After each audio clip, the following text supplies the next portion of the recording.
Pour l'instant, la directive, ça a été de dire que les bureaux, donc tous les bureaux peuvent ouvrir le 11, mais c'est les leçons de voiture qui vont dépendre en fait de la couleur du département. Si c'est en vert, ça pourra être à partir du 11. Si par contre c'est en rouge, ça sera fin mai, voire début juin. Donc voilà un petit peu.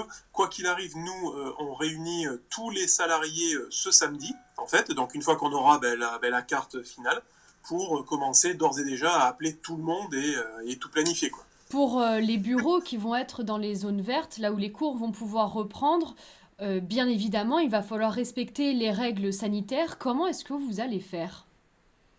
Alors, déjà au niveau des bureaux, bon, au niveau des agences, on va rien révolutionner, hein. Il y aura des choses assez classiques, j'ai envie de dire, que tous les commerces vont mettre en place. Là où c'est un peu plus compliqué, c'est en voiture. C'est en voiture, c'est un espace confiné. Donc heureusement qu'on arrive dans les beaux jours, donc on va pouvoir rouler les vitres ouvertes. Ça, c'est une bonne chose. Mais par contre, voilà, les enseignants porteront des gants, un masque, plus une visière et les élèves seront obligés de venir avec leur masque. Alors, étant donné qu'ils vont prendre normalement les transports en commun, parce que pour prendre des leçons, j'espère qu'ils ne vont pas venir avec leur voiture, mais vu qu'ils vont prendre le transport en commun, ils sont obligés de porter un masque. Donc voilà, donc ça reste crédible, et entre chaque leçon, une désinfection de la voiture avec un système antibactérien, quoi, en fait, hein, tout simplement, pour limiter au mieux. On n'a pas eu de réelle directive.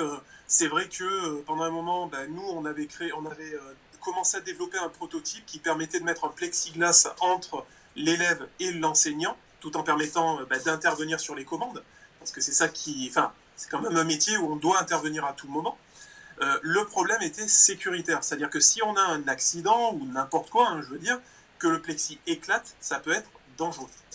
Donc on a pensé à plusieurs méthodes et en fait, la solution que l'on a retenue, c'est les visières pour l'instant. Après on verra. Après on verra aussi bien, on aura d'autres directives, mais pour l'instant, je veux dire, on n'a pas attendu que le gouvernement nous dise quelque chose.